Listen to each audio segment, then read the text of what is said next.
Hey guys, it's Krystal Lucier here, also known as your Home Sweet Home 519 Realtor, Krystal Lee Moore. This is Realtor Life. Guys, I have such a treat for you today. I would like to very happily and excitedly welcome Phil Soper. Welcome, Phil. My pleasure. Thanks for having me on. Oh, so excited. So Phil is the CEO of Royal LePage Canada, but he's the chair of the Realty Alliance. And he has just been named as a top leader with both the Swanepoel top leaders list. I believe it's a list of the Swanepoel 200, I think it's called, and also with Inman. And congratulations. That's fantastic. Well, thank you. Thank you. Yeah. Well, you always get awards. So every once in a while, I Awards get are to get fun. one. Mostly I give them out. It is, what's funny? I know, like, for probably for everything, we don't do it for the awards, but sometimes it's nice to know if people are paying attention. I agree. I Yeah, agree. And then you just get started and try to do it over again for the next year's gala. exactly. It's always, you never stop learning, you never stop trying. Right. One thing I wanted to just go into kind of right away. So I did say that you're the CEO of Royal LePage and you are obviously crushing it. But what is your actual, like, what does your role entail as the CEO? Yeah.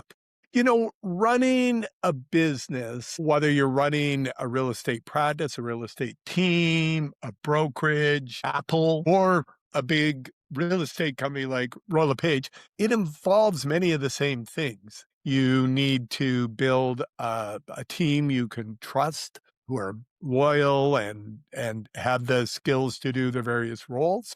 Certainly, there's team building, recruiting skills there. And then you spin the wheel of business. You have your marketing function, your communications function. If you're a public company like ours is, you have investor relations and compliance and regulation. You have finance. Where do you get, what are your banking relationships? You have accounting. You have to count the money that comes in and make sure more comes in than goes out. You have taxes to pay, and then there's, of course, the big ones, revenue generation. So we need to continue to grow. We need strong brokerages and talented frontline practitioners like yourself. Then you have to give back to the community. We're so lucky to be Canadian, living in Canada, but increasingly, particularly with our younger clients, it's important as a business to show that the communities that provide us with such wonderful livings, we're also contributing to those communities. We're giving back. And so we're very lucky to have the Royal LePage Shelter Foundation as a tool to do that. And I can't forget my background is as an engineer, a systems engineer. So in any business, I don't care if you're a dentist or running a tech company, which I've done in the past, you need to have a technology strategy. You need to do design, development, rollout, and then finally, all of these things that we provide, you need to provide ongoing training and education. So it is the wheel of Yeah. any enterprise. Call it a micro enterprise with a single practitioner, up to a big firm like ours with 23,000 frontline people in it. Amazing. I think, and you know what? It is, and thank you for going through how many different pieces there are, because I think sometimes people, they forget that there's, like, as much as it's probably great to get the awards and to be in the magazines and to be kind of frontline speaking to everyone. There's so much that goes on in the background. Yeah, and it's not for everybody. I know that there are people who love leadership. They're the kinds of people who were grade 3 ball monitors or president of their students union, or maybe they take charge and lead a charitable initiative and they love leadership. And there are people who are very technical, and it could be technical in a marketing sense or a technology or a sales sense, but they're very into their craft, and they get less joy from bringing people together and getting things done through others, but also when one of the joys and burdens of leadership is you share their pains and their stumbles along with their glory. So if that's not for you, it's great, right? There's lots of different ways that Yes. people can earn a living in this world. Not everybody has to run a business or And run a city, a province, or a country. Can you imagine being Prime Minister Carney right now? That's a pretty stressful job, but he yes, seems to look like he's enjoying it. The right need found the right person. absolutely. I think it's really cool. Also, you touched on the Shelter Foundation, and I did want to get into that a little bit. Before we do, though, you mentioned that you were a systems engineer. How did you go, Phil, from systems engineer to the CEO of one of like the largest brokerage or real estate companies in Canada? Like, how does that, what does that look like? Yeah, you know what? I've spent most of my working life with Royal LePage. I've been CEO for 25 years now. Hard to believe. Time Congratulations. flies. But I did have a previous life to real estate. My earliest career job was in the oil industry. I was born and raised in Calgary, Alberta. Half of my family is rural, ranchers, farmers, and half business people, my dad. So I started, but it was a quick career with a company that's now called Synovus. It was Husqvarna back then. And I was in the deal making business, but my training was in information technology. And so what I really wanted to do was work for a big tech firm. And the big tech firm back when I got out of university, so I did join IBM as an engineer and got to see lots of the world. I did stints in a suburb of Paris called La Défense, where they have their headquarters. Worked Okay. in New York, I worked in Vancouver, Calgary, of course. And in each of those places, you pull together a different feel for what goes on in the world. But the big change from tech being a deep techie to getting into business side of things happened quite young. I was still in my 20s, and I had an interview with a senior executive in the company who went to the head of engineering and said, "Get him out of engineering. That guy's the salesman." And so they called it back in the day going to the dark side Oh, when you left, the pure world of solving problems in technology and went into business. And I guess that's where I really flourished. I was one of those kids. I was, president of my students union in school, nice. and then on to my undergrad at university. I was president of my students union at our university. So I always liked the leadership side of things. And once I got into business, I did do quite a few different jobs of escalating responsibility until got moved around a lot. I had a couple of young kids. I've got 4 daughters. 2 oldest ones were quite young and had a good nanny. Just moved to Toronto. Well, not just, I was in Toronto for about 5 years, and they wanted to move me back to New York, and I didn't want to go because my life was all set up. The kids Sure. were getting to that stage, and just then, an old friend from undergrad phoned and said, they're looking for someone to run the relocation business. This is back in the day when companies did a lot of work for third party relocation companies. Well, Page had the biggest relocation company in Canada, but they bought number 2 and number 3. My Okay. predecessor did because they wanted to win the Government of Canada business, a big $36 million contract. And they needed someone to knit together 3 cultures and create a single company. So it was an interesting opportunity. Yeah. I got out of the IT world, and that was my first step into real estate. I did that, put it together, and then here, lo and behold, the CEO who hired me, a great man by the name of Simon Dean, a real important mentor in my life, he retired. He said, "I'm retiring, Phil, and I want you to over." So that's how, my laugh at people. This is a long time ago, like I said, 25 years ago. But my first job in pure real estate, pure brokerage, was as CEO of the biggest real estate company in the country. I think What's cool about that though, and I definitely wanna hear more, but just to, like, highlight, you were able to take something that on average, I think if someone said system engineer and real estate CEO, like, what could those have in common? But you can use all of the skills you have in a previous career in your next journey, right? And I think sometimes people forget that. It's not really starting over. No, it isn't. Business is about people. A great thinker and writer wrote In Search of Excellence named Tom Peters. He used to say, I love the business world because it's a human circus. And it's a great way to put it. We're dealing with all these different characters, like all the characters in a circus. Yeah. There are failures, you stumble and you fall, and there's great joys when the crowd goes crazy. Business is a wonderful way to earn a living. And if you like people, if you like getting things done together, if you're curious, curiosity is a hugely important trait to have as a business leader. You can drive forward in virtually any field. Now, you need specialized training. You can't become a doctor without going to med school, but it's remarkable the number of things you can do. We're not in a box. And within a real estate practice, it's remarkable the number of different ways in which people pursue success in the real estate industry.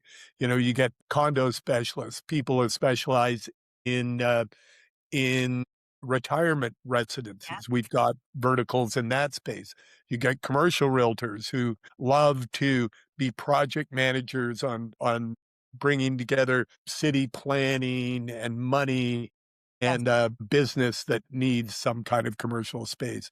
So Yes. all these different first time realtor dealing with first time home buyers Yes. versus someone who deals with old money luxury legacy neighborhoods, very all these different Yes. slices and dices in our industry, which is wonderful. Yes, and you can take those strengths and put them, like, wherever it is that you want to be. That's so cool. And so I guess 25 years ago, you become the CEO, and how did that flip into because originally you went from the relocation company to the CEO. What did Royal LePage look like back then? So that would have been 2001? Yeah, well, it was a lot smaller.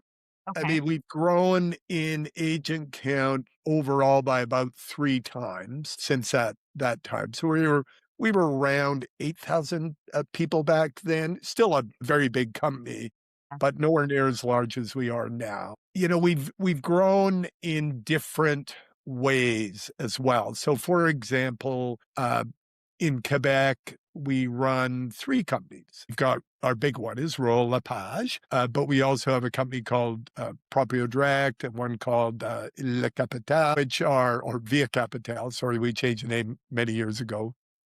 If any of my Quebecois friends are listening, they'll go, are you kidding me? So we reach different segments of the market. We listen to what Canadians need and Canadian realtors need, and we morph and change. When I first started, and remember, I'm coming out of the dot-com era, the 90s, when the tech world is on fire, much like it is now with AI, except that was the internet. And I'm coming into a pretty conservative industry, the real estate industry. People were still debating in the early 2000s whether or not, believe it or not, you should put an address or more than one photograph when you had a listing on a website. And their traditional thinking among realtors back then was, if I put too much information out there, what are clients going to come to me for? And I remember standing up in front of people, and I'm new, and I'm saying, you get paid a handsome fee for your services. From my experience dealing with realtors over the years, they earn those fees. But if all you get paid for is to show people where the property is or open the door so they can see inside, you're not worth that kind of money. And so it took time to break down some of the barriers in terms of transparency. Yeah. And we at Royal LePage have led in many ways the move towards transparency over the last 25 years, showing people more information. My default has always been if we have something that consumers could use, we need to share it with them because they're going to find out anyways. Being a gatekeeper, holding things back from a consumer client is not a way to build trust. No, It's not a way to build a lasting relationship. They still need you, Ms. or Mr. Realtor, and we just need to make sure that you're giving them what they really need. Efficacy, getting the job done correctly, negotiation skills so they don't feel outgunned when they're sitting at the table against another professional, and knowledge, local knowledge that you just can't get by buying a house every 7 years or five yeah, years dipping in, whereas someone's a professional full-time realtor like yourself is in the market, knows the community, knows things that you just can't know as an amateur. absolutely. I think the thing is too is that like when we look at it's funny what you said, like, people are like, "Oh, no, like, what will they need me for if we put this information on?"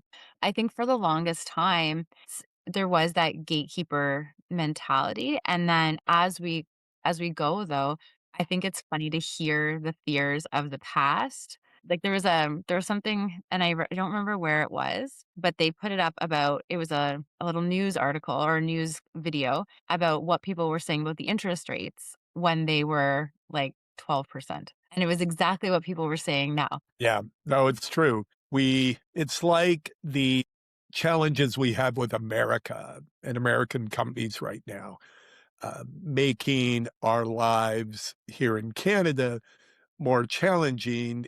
At the beginning of 2025, we saw, particularly with first-time homebuyers, a great deal of fear, and consumer confidence took a big hit. Yeah, So while all the fundamentals, employment levels, low unemployment, high employment, falling interest rates, stable home prices, high savings, good growth in wages and salaries, all the pillars that make up the necessities for a healthy housing and real estate market were in place. If you don't have consumer confidence, people, yeah, particularly first-time homebuyers, won't get off the fence.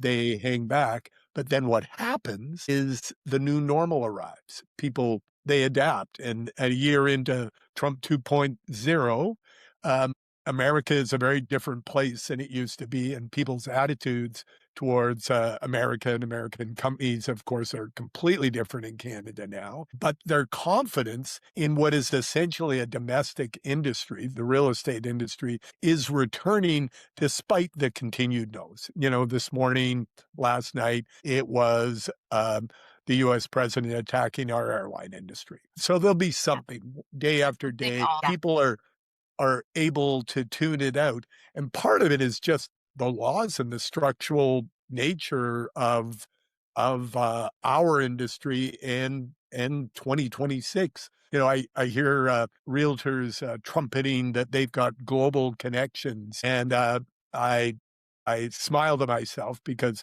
we've had a foreign buyer ban in Canada for 3 years, as, by the way, have other advanced nations around the world with a shortage of housing. So you just basically say, listen, we need the housing for our people and the newcomers that are going to become Canadians. Been in place for 3 years. It doesn't look like it's changing. right. And we did some research in 25 into Canadians who owned property in the United States, predominantly in the Sun Belt, California, Arizona, Florida. Yeah, 54% said they intended to sell yeah. and repatriate that capital and invest it in Canadian recreational industry. So that realtor who's trumpeting themselves as a global practitioner isn't, because the regulations and the nature of the world in 2026 don't allow them to be. So it's just blowing hot air, and consumers know that, and they shrug it off as someone who doesn't know what they're talking about. I think I mean, the only thing I would say is that it is good to have connections in other countries, Of course, like and I my chairship of the chairmanship of the Realty Alliance. so it's good to have Good. those connections, not necessarily to have them bring in, because I know one of the things even just for the conversation, but it's also important to know the regulations. So if you are sharing something, make sure you have the whole picture, right? When people are sharing out their things. And you learn things, right? Diversity of thinking brings better solutions. It's why when you've got a big problem to serve, it's great to have people to bounce things off of because a different perspective can often be that last little bit of the problem solved that allows you to move forward successfully. Absolutely, and sometimes it's hard to understand perspective if you're only looking at your own, right? You have to have those conversations. Absolutely, absolutely. Just to bring you back to the begin so 2025, you launched the Proudly Canadian campaign with Royal LePage. Yes. Now, I mean, we are proudly Canadian, Canadian company, amazing. Like that's been true. But what led you to actually launching that campaign at that time? Did you find as a company that it helped bring up that confidence? Yeah, it's a good question. Part of it was luck, Okay. and never underestimate the power of luck in business. We were looking for a different angle, a way to celebrate the successes we'd seen in in Canada in recent years. We've done very well as a country, topping the G7 and GDP growth and population growth. We were on a roll. And remember, even though he didn't take power and start disrupting the world until January 2025, elected in November. So we knew from Trump 1.0 that there would be a lot of allies he doesn't care about. He doesn't care about anybody but himself, and we knew there'd be negativity. We had no idea, as I don't think anybody did, except maybe him and his very close cronies, how disruptive and how he would turn his back on so many allies in Europe, in Australia, New Zealand, Canada, the people that have been there as part of a global alliance of shared values and shared prosperity for so many years. But we knew there'd be disruption. So the marketing advertising team went to work on this Proudly Canadian campaign, which drove 7.5 million consumer impressions in that first 90 days. It was a viral campaign. I'm sure you remember the neighbors, not neighbors, spelt the Canadian way and the American way, and deeper roots in a maple tree, and we're never for sale sort of plays Yeah. on the real estate industry, not listed, not for sale, referring to Canada. They were fun, they were tongue in cheek, but they were biting too, and they got picked up well beyond the real estate industry. So, right time at the right place. It's also worth noting that back in the 80s and 90s, there was a crisis of confidence in Canadian real estate before I got involved, and it opened the doors to a swath of American real estate companies. So we have Century 21 and Remax and Coldwell Banker and Keller Williams.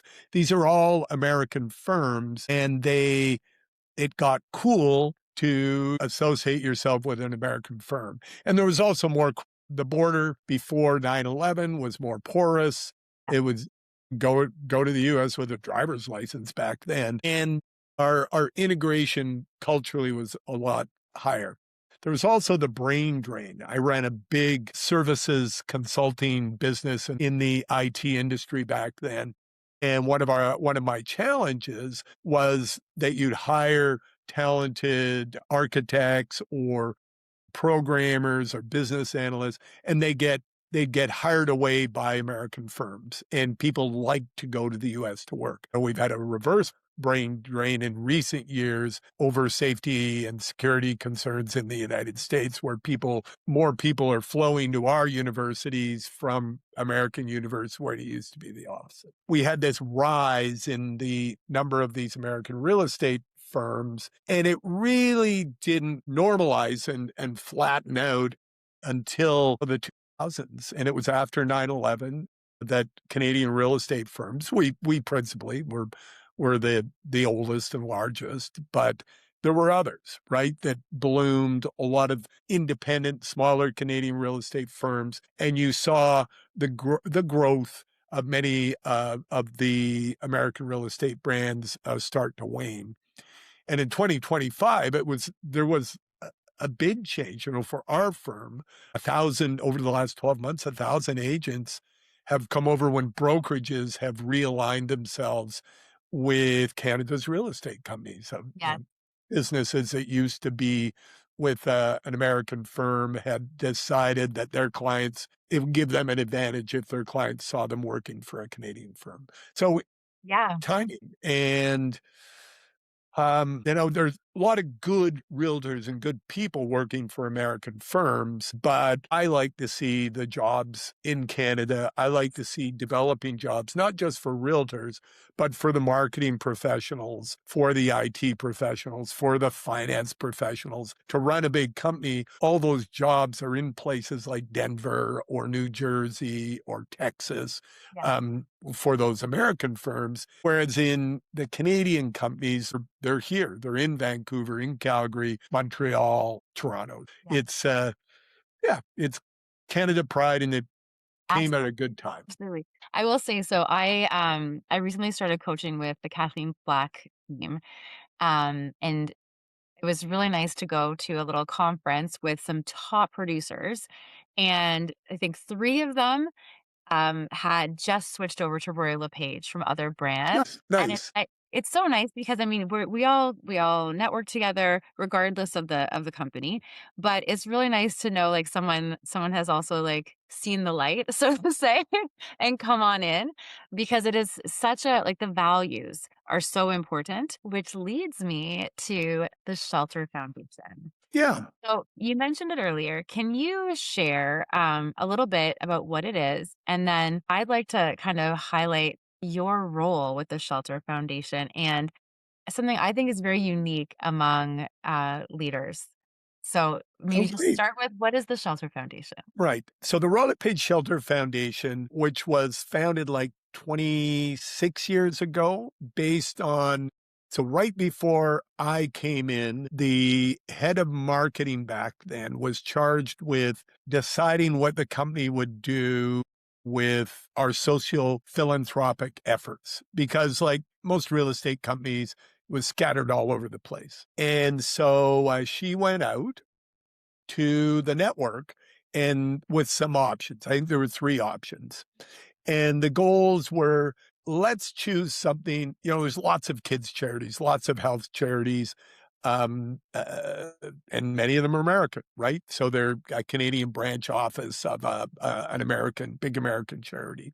And we wanted something that was Canadian, and we wanted something where we could make a difference by focusing our effort. And overwhelmingly from the network came back, of the choices, we want to make our communities safer. We want to provide programs and education and safe shelter for women and children who were fleeing violence. So the Foundation was born, and it's just continued to grow over time. It's the largest charity, largest foundation in Canada, not real estate, just period, focused on eradicating violence from our communities and in supporting the women, kids who need a safe place to move and rebuild their lives. We've accomplished so much over the years as the foundation continued to grow. For example, we launched a program in conjunction with the University of Western Ontario, Western University now,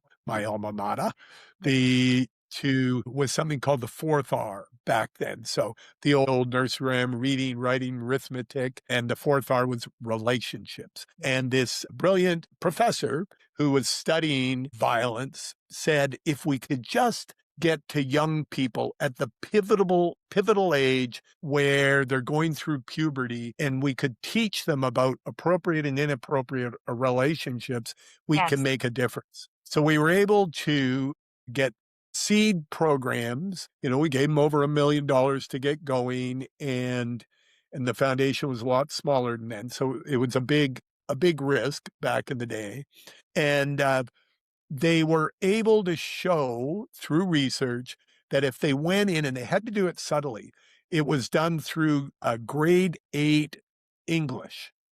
English teachers were giving them stories to excerpts from like novels or other literature showing appropriate and inappropriate relationships. And we Okay. were able to show that in high school, so this is grade 8, in high school, people who had been through the program, the fourth R, dating violence was cut in half. So this Oh, caught on, and it started as a small pilot in Ontario, and it's now everywhere in Canada through the okay. education departments run by provincial governments from coast to coast. An example of how Canada's been made Yeah. safer by the largesse of Royal LePage realtors. And we've continued on with those kinds of programs. Now, what I really like about the Shelter Foundation, and not everyone knows this, I know like we all try to share it, but the Shelter Foundation is the big foundation. Every community, though, so in London, our funds go to Inova. And I know in Guelph, when I was there, it goes to the Wellington Women in Crisis. And it's just, it's nice that, if you're working with a Royal LePage agent, you're helping that community. Because sometimes, I mean, it's good to help generally, but to know that you're also helping right at home is a big, Yes, absolutely. That's another, you raise a really good point. When a real estate company helps through a charity, the administrative costs have to be borne. What we wanted to, so you give a dollar, some maybe 80 cents of it or 60 cents of it actually makes it to the cause. We wanted a way for if a realtor raised money or donated through commission donations in their local community, that 100% of that would go to the cause. And so we set out in the early stages of the Royal LePage Shelter Foundation to ensure that the costs of running a big foundation would be covered by Royal LePage, and that when a realtor raised money locally, that would stay in their community. amazing. But we also wanted to do things nationally. Yeah. So we developed a series of events or gatherings Yeah. where money sometimes, like for example, our shelter treks. We had Yes. a record one in 2025 to Cambodia. 80% of the money goes locally. 20% goes nationally to things like the Fourth R program. Personally, when I get involved in fundraising, because I'm national in scope, I donate my money to Arctic shelters in places where there isn't enough economic activity to warrant a real estate office, but the need is very great. Anti-violence, great. Need is great. So there are 4 shelters I personally support in the Arctic, and I'm very proud that other Royal Pagers do the same. That's amazing. I will say, so Phil touched on it, but very important to note these Royal LePage Shelter Foundation treks. Trek is probably the loosest term. It is a trek. It is like 100 kilometers. Yeah, they're yeah, we call it the Shelter Challenge Yeah. series, and they're designed to test people's physical and mental limits. Yeah. So the participants, and it's not a lot. I mean, it's both a lot and not a lot. We raised $1.7 million last year. It's Huge. 120 people in 4 Amazing. groups. And yeah, you hike for a week. In Cambodia, the challenge was heat and the length of the day. So Yes. we'd be up at dawn, call it quarter to 6 and 5:45 in the morning, eat and start walking. And you climbed or hacked your way through the jungle literally all day long. And you broke camp between 4 and 5 p.m. at night. And 40-degree heat, 100% humidity, bugs, lizards, all sorts of weird stuff. Sleeping was really challenging because you had to keep your tent sealed against the varmints, yet it was so hot and so still, it was difficult to sleep without some airflow. So it becomes a challenge. We've climbed mountains. We seem to either be physically doing something that's near impossible because it's so hard to carry a pack and scale these peaks, or it's so cold or it's so hot. So the one common, we've walked across the Sahara Desert. We've been up mountains, Cotopaxi National Park in Ecuador, our own mountains. Probably the hardest one we ever did was in the Wow, Purcells, Pat. a mountain range in the interior of BC. Froze to death. It was snowing middle of summer and very that one was brutal. But in each case, people come out of these having raised millions of dollars, thousands and thousands each, and they feel like they've accomplished something amazing. And I feel so proud for my colleagues who have done this and who have conquered their own fears to do some of these things and for all they've done. It's worth noting that if you're going to raise $1.7 million, that money has to come from somewhere. And generally, it comes from the Royal LePage community. Yeah. So, our agents that are like the trucker in the office, and I should put in a shout, we trek in, let's see, odd number years. In even number years, we have the Royal LePage Riding Club does a challenge. This year, we're Yes. going to Transylvania in Amazing. the Romanian Alps, I guess that's not the name of the mountain. I will get it before we get closer. But in Europe, southeastern Europe's mountains, we've done Colombia, we've done the Arctic, we've been into Tibet, India, Ladakh and again, really challenging riding and sleeping, living conditions, gastrointestinal issues in these countries to raise money for the foundation, people challenging themselves in order to raise awareness and do some good in their communities back. So I just want to point out, guys. So Phil said we. He didn't say we as just the CEO of Royal LePage. You are on these treks and you are on this ride. Like you walk the talk. And that's huge. Like it thank you for all you do.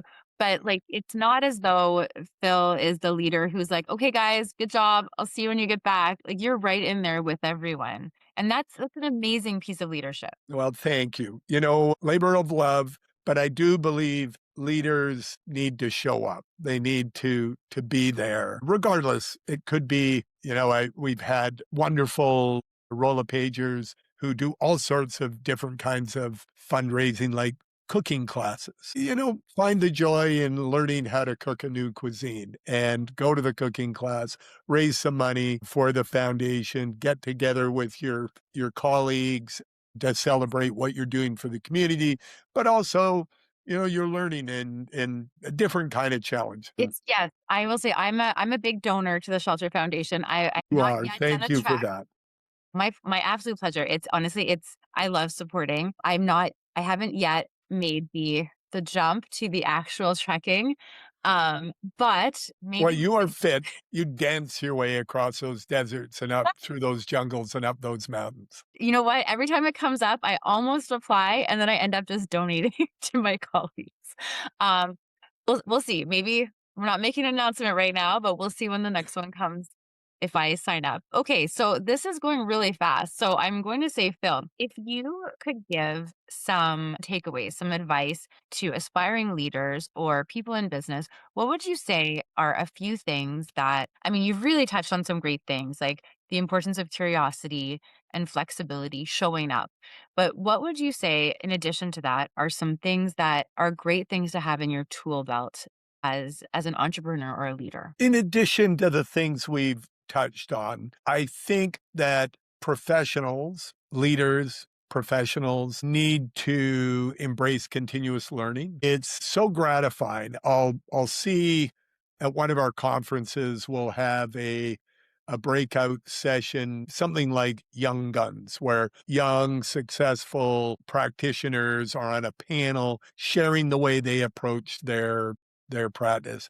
And I've seen right there in the front line a couple of call it 35-year vets who are at the very top of the company and the industry overall, taking notes and listening. Continuous learning is so critical, Love that. particularly when there's inflection points in terms of the tool set that you need to get ahead. So in my career, I've seen the inflection point of the internet and how the ability to reach people anywhere on any device changed the way people worked.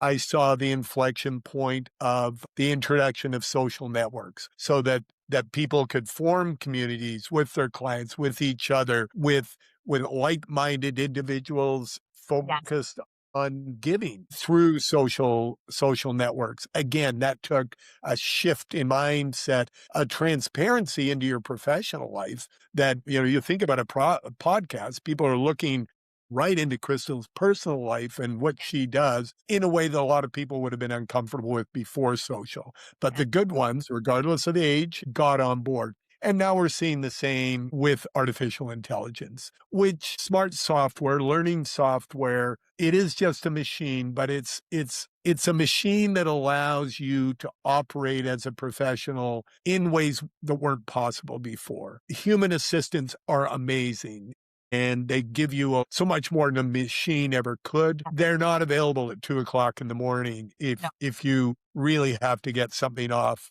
your, unless you're a real mean boss. I was gonna say, I'm like, You get unless them out of bed. you're not gonna keep employees long, but they might be available. Right, exactly. So the ability to use a 724 machine that continuously learns and that you can bounce ideas off and that you can create things with uh, is so critical. We announced at the national kickoff this week with our newly appointed vice president of AI enablement, David Paella, brilliant guy, a series of workshops and practical seminars that showed people how to use tools like RLP Sphere, our digital AI enabled platform, or our partnership with Google with its Gemini AI infrastructure in everyday life. How to, when you take a new listing, use the chatbot to surface the three salient items that mean something to the kind of client who would be interested in that home. Now, Yes. if you really know that neighborhood as a professional, you can draw those out of your experience. But say it's a listing on a street in an area that you don't have that deep level of knowledge, or maybe you just want to bounce it off someone, comes back in a form that makes sense to your clients. And then for through image generation and things, it can declutter images. It can draw the important things to the consumer, the strengths in the community to the strengths in the property itself, and bring it all together in a iterative and fast way, efficient way that leaves our frontline practitioners with more time to do what they do best, which is interfacing with clients or prospects rather than the administrative work behind the scenes. So, yeah, I think it's critical that in this next wave Yeah. inflection point, people take the time. They learn how to use a digital operating platform like Yes. RLP Sphere. They learn how to leverage ChatGPT or the embedded in a Google Enterprise client like Royal LePage is a Google Enterprise client. So embedded in your email system, in your cloud storage, in your presentation software is this learning technology that makes you